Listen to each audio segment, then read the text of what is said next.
That's such a full statement you just made. I think part of it is, yeah, having conversations, unfortunately, of talking about the violence that's happening, right? You know, I think about like what's happened, especially specifically like Black transgender women of color, is like it's the second wave of lynchings.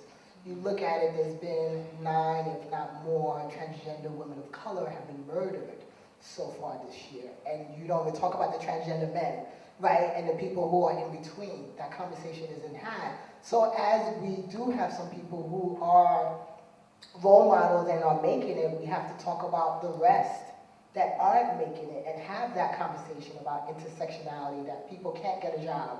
You know, people have limited access to education and housing and all these things, and not say because Janet Mock was on the cover of Time magazine, Black transgender women of color have made it.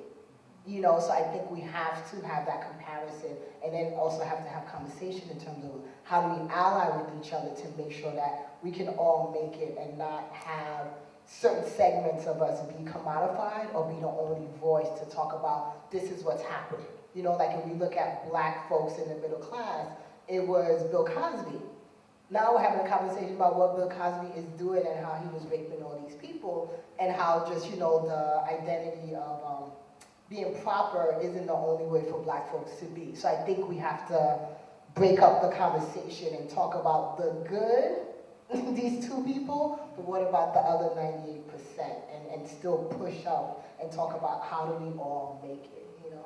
So that complexity of like being able to hold that we experience pleasure and joy, but also that there is real trauma and violence. You know, part of what I think also has to happen once you get a seat at the table is that you always have to, I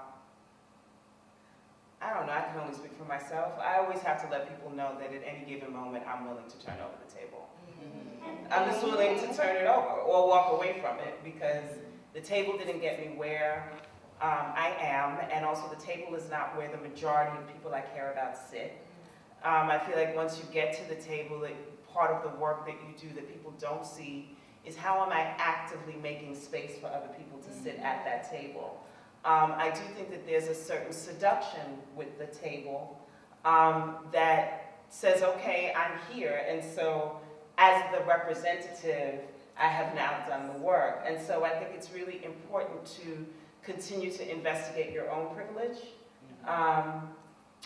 And it is a privilege to sit at the table. It has all kinds of privileges with it in terms of social capital and economic, kind of, you know, it tends to be a bit more economically more stabilizing, but it's not the goal, it's not the end of the work. It's not like, okay, so now I've won the prize.